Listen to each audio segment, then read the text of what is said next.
Momento de Fé, com Padre Hudson Carlos Rabelo. De Jesus. Como eu disse já algumas missas atrás, é uma das 4 solenidades do tempo comum. Portanto, essa é a terceira solenidade. A primeira, Santíssima Trindade. A segunda, Corpus Christi. A terceira, Sagrado Coração de Jesus. E a quarta e última, lá no final do ano, que é a solenidade de Cristo, Rei do Universo. São 4 solenidades. A solenidade do Sagrado Coração de Jesus é uma solenidade em que nós temos a história, lógico, começa muito antes. Alguns padres da igreja, alguns pensadores da igreja, teólogos da igreja, já falavam sobre o amor que emana do coração de Jesus. Mas foi a partir do século XVII, mais ou menos, para ser bem exato, o ano era 1673. Uma religiosa francesa chamada Margarida Maria Alacoque teve a visão do Sagrado Coração de Jesus. Mas nós vamos chegar lá. Vamos falar primeiramente da palavra que nós ouvimos, a palavra de Deus. A palavra de Deus hoje vai nos indicar como que o amor de Deus é grandioso pela humanidade, pela sua criatura, que somos nós, criaturas com amor, criados no amor de Deus, criados à sua imagem e semelhança. O amor de Deus, ele é grandioso na Sagrada Escritura, desde o começo. Por isso que a primeira leitura, livro da profecia de Oséias, vai dizer o que para nós? Quando Israel era criança, eu já o amava, e desde o Egito chamei meu filho. Ensinei Efraim a dar os primeiros passos, tomei-o em meus braços, mas eles não reconheceram que eu cuidava deles. O que Deus quer dizer com isso pelo profeta? Significa o quê? Deus sempre cuidou do ser humano. Deus sempre cuidou do seu povo. Desde criança, quer dizer, desde o começo, Deus já cuidava do seu povo. Mas infelizmente, a humanidade, o seu povo, são como crianças mimadas, né? Ele tomou em seus braços, mas a criança quer o quê? Quer fazer bagunça, quer fazer birra. Então nós somos assim. Então o profeta, Deus falando pelo profeta, compara isso. Eu amei como criança, mas a criança não compreendeu.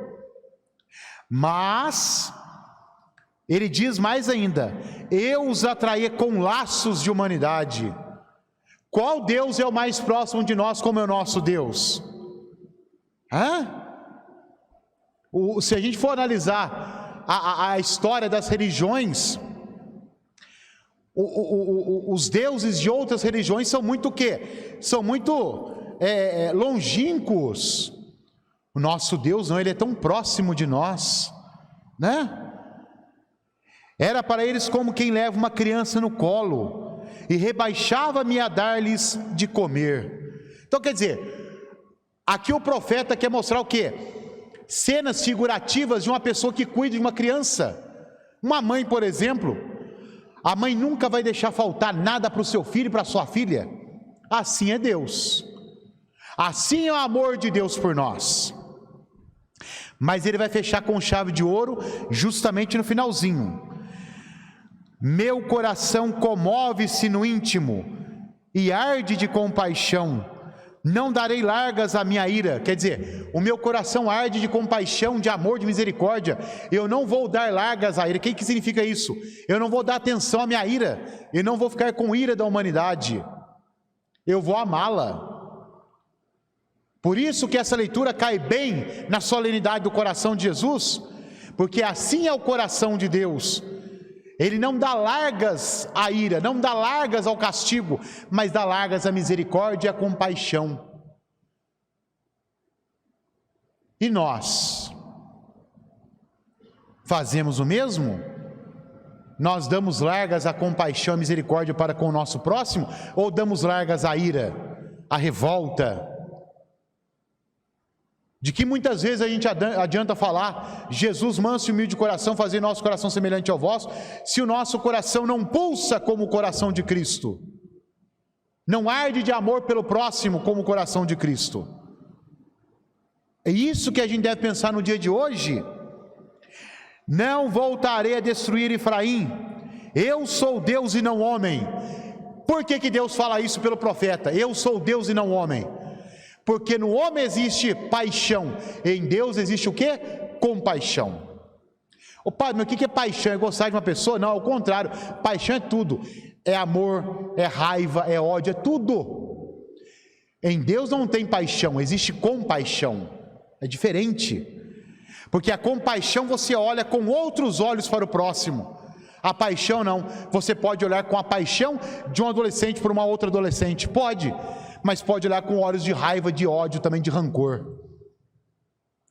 Então por isso que ele fala, eu sou Deus e não homem, sou Deus e não homem. A segunda leitura que nós ouvimos, São Paulo vai falar aos Efésios, conhecer o amor de Cristo que ultrapassa todo conhecimento. O amor de Cristo por nós ultrapassa todo o conhecimento que nós temos aqui na terra.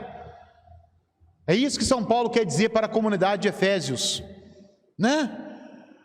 Ultrapassa, não tem como conhecer o amor de Cristo. Por isso que a imagem do Sagrado Coração de Jesus, com uma mão ele mostra o coração e a outra ele oferece a cada um de nós. Ele oferece esse amor por cada um de nós. E é um amor imensurável, é um amor que não tem limites. Padre, mas mesmo eu estando no pecado, no mundo do pecado, mesmo eu estando fazendo coisa errada, ele me olha com amor? Como eu disse, em Deus não tem paixão. Nós colocamos rótulos nas pessoas, Deus não. Deus ele ama. Ele ama primeiro, depois pergunta. Nós somos o contrário, nós perguntamos primeiro, depois a gente tenta amar. Aí que está o erro. Nós perguntamos primeiro, depois amamos. E deveria ser o contrário. Por isso que eu sempre falo, hoje em dia existem grupos de pessoas que nós temos uma certa ojeriza. Muitos grupos. E se fosse com Jesus? Será que ele sentiria ojeriza? Será que ele indagaria? Ou ele amaria? Aí que está o segredo do coração de Jesus. Amar. Amar sem olhar a quem, né? Por isso que São Paulo vai falar, tentar conhecer o coração de Cristo ultrapassa todo conhecimento, não tem como conhecê-lo, tem como vivê-lo, vivenciá-lo na nossa vida, né? E o evangelho que nós ouvimos, uma cena muito bonita, triste, mas bonita, já estava no final da crucifixão, já estava entrando já no entardecer da sexta para o sábado, e nós sabemos que o sábado para o judeu era sagrado e é sagrado. Então o que eles pedem? Para Pilatos quebrar as pernas dos crucificados. O que significa isso, padre? Quebrar a perna? Ora, eles usavam uma marreta grande, no qual eles batiam bem no joelho dos crucificados. Mas por que a perna, padre? Porque ele não tinha como apoiar mais ali o corpo. Se quebrasse a perna, ele morreria asfixiado, porque não tinha mais onde apoiar. Então quebrou a perna de um e de outro que estava ali crucificado com Jesus, que são os dois ladrões. E quando viram que Jesus já estava morto, não quebraram. Colocaram a lança saindo do lado direito para o lado esquerdo. Mais ou menos assim, embaixo da costela do lado direito, subindo em direção ao coração. E ali saiu, segundo o evangelista São João, sangue e água. Aí nós temos uma figura aqui, minha gente, muito bonita. O sangue, Jesus confirma ali o que? O sacrifício do real cordeiro que imolou a própria vida para salvar a humanidade. E a água nos lembra o que? O Espírito. A água lembra o Espírito, que o Espírito Santo consagrou aquele que estava morrendo na cruz. Mas os padres da igreja, os primeiros teólogos, os primeiros filósofos, viram também o que? O sangue e a água como o que? A água simbolizando o batismo, e o sangue simbolizando o que? A Eucaristia. Bonito. Mas nós temos também aqui uma outra visão. A água e o sangue nasce ali o que? A igreja, o nascimento da igreja, o nascimento dos 7 sacramentos. Então, do lado aberto de Jesus, além de nascer a igreja, os sacramentos, esse amor incomensurável é também aquele momento da entrega final, da doação final. Tanto que São João fala, aquele que viu dá testemunho, porque ele estava lá aos pés da cruz com quem? Com Maria Madalena, Maria de Cleofas e a Maria, mãe de Jesus, estava lá no pé da cruz. Então ele viu e dá testemunho. E aí, minha gente, nós temos essa visão tão bonita, triste como eu falei, mas bonita, do coração aberto de Jesus. Como eu disse, é um coração que arde de amor, por isso que ele é aberto, tem uma igreja lá em Minas, uma igreja histórica, em Ouro Preto, que tem um coração de Jesus talhado na madeira, que ele não tem o fogo só por cima, o fogo sai também na abertura da lança. Quer dizer, o coração é cheio de fogo do amor por cada um de nós. Por isso que esse coração é chamado de fornalha ardente de amor. E como eu disse, teve uma experiência muito bonita Santa Margarida Maria Alacoque, no século XVII, e ali ela teve várias visões do coração de Jesus. Naquele momento, naquelas aparições, na realidade, Jesus ele pede a devoção ao seu coração, ele pede. Tanto que depois, no lugar ali, naquela região que teve as aparições, hoje se levanta uma catedral muito bonita, a Catedral de Sacré-Cœur, a Catedral do Sagrado Coração de Jesus. Bonito. Mas o mais importante é conhecermos quais são as 12 promessas. Claro, nós não precisamos guardar todas, mas algumas são necessárias a gente guardar. São 12 promessas, e não são difíceis, não são impossíveis de ser colocadas em prática, Primeiro é a devoção, temos que ter a devoção ao coração de Jesus, e aí o padre agora falar uma por uma, tentar explicar uma por uma, para a gente entender. Então a primeira promessa: a minha bênção permanecerá sobre as casas em que se achar exposta e venerada a imagem do meu sagrado coração.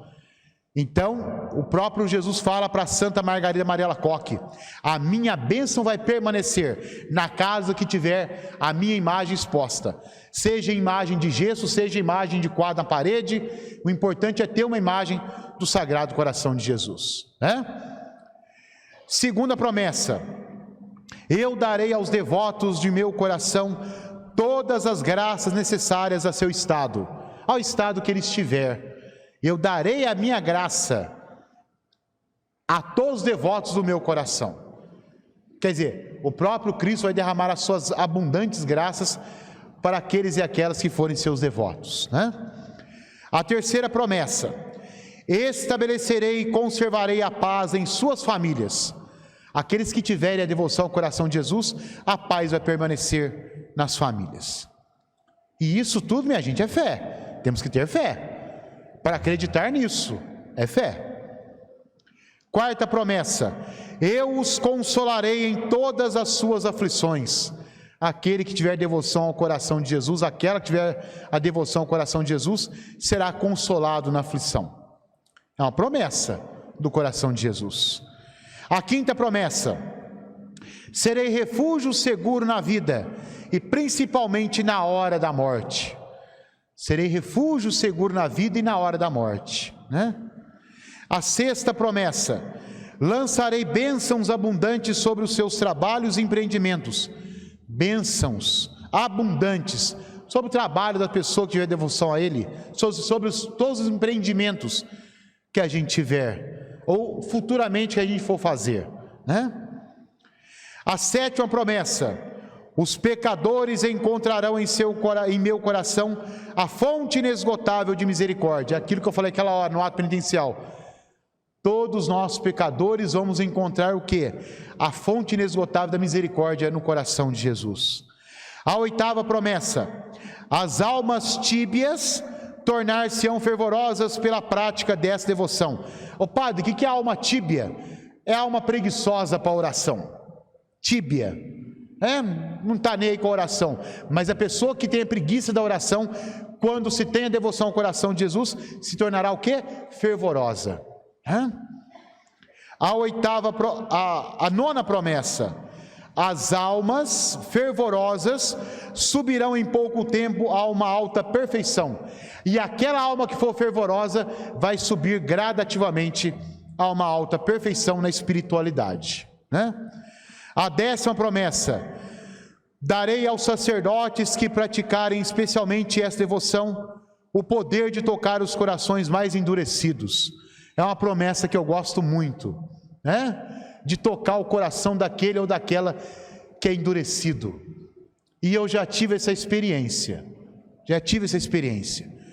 de tocar no coração de uma pessoa endurecida pela vida, por tudo que já sofreu na vida, né? E falando do amor de Cristo, essa pessoa o quê? Ela se comove. Graças a Deus eu tive essa experiência, né? A 11ª promessa: as pessoas que propagarem essa devoção terão seu nome inscrito para sempre no meu coração. Isso é muito importante. Propagar a devoção do coração de Jesus. Propagar é o quê? É falar das pessoas do amor de Deus.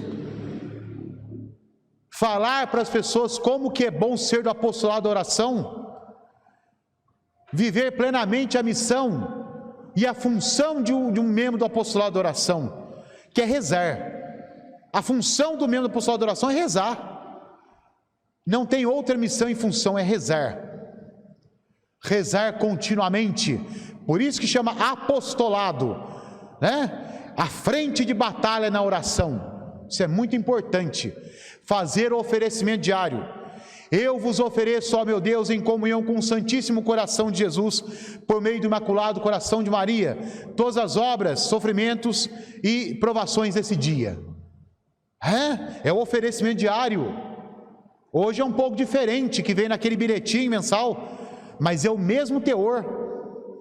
Temos que ter o que é a perseverança na oração. Então todos aqueles e aquelas que propagarem a devoção ao coração de Jesus estarão inscritos no seu coração. Isso é bonito. E a última promessa, a 12ª promessa, que muita gente faz: a todos que comunguem nas primeiras sextas-feiras de 9 meses consecutivos, darei a graça da perseverança final e da salvação eterna. É a promessa, é a última promessa. Aqueles que comungarem durante 9 sextas-feiras, as primeiras sextas-feiras seguidas, né, terão a perseverança final, quer dizer, não se perderão, e ao contrário, terão a salvação eterna. Irmãos e irmãs, o coração de Jesus é uma devoção muito bonita, né? Que a gente possa colocar em prática essa devoção, que a gente possa viver essa devoção, na simplicidade, na fé, no amor, e lembrar que se existe essa devoção ao coração de Jesus, é porque o que temos que fazer então, né, dentro dessa solenidade, Padre, para fecharmos com chave de ouro? Amar como Ele amou. O coração de Jesus, Ele nos lembra isso. Eu vou terminar a nossa reflexão. Eu sigo nas redes sociais o padre, não sei se vocês já ouviram falar nele, Padre Júlio Lancelotti. Padre Júlio Lancelotti, ele trabalha muito com moradores de rua. Moradores de rua. E um dia, no dia de hoje, ele falando sobre o Sagrado Coração de Jesus, ele falou que em 1988, 89 mais ou menos, quando estava o auge da AIDS, quando estava começando o auge da AIDS, um menininho, né, que era órfão, ele viu, o menininho deve ter os seus, na época tinha os seus 8 anos, 7, 8 anos, e ele viu a imagem do Sagrado Coração de Jesus e perguntou para o padre, por que o coração dele está para fora? E o padre falou, porque ele ama muito e o seu amor não coube dentro do peito, ele veio todo para fora. Ele falou, ele me ama também?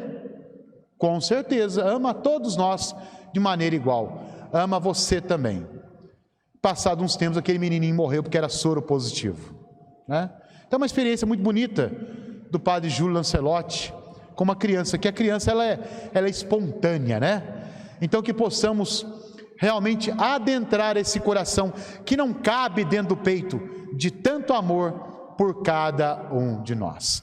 Que Deus então nos ajude, nos fortaleça, anime a nossa vida, anime também a nossa missão. Louvado seja o nome de nosso Senhor Jesus Cristo. São José, rogai por nós e dai-nos uma boa e santa morte. Amém. Sacratíssimo coração de Jesus, tende piedade de nós.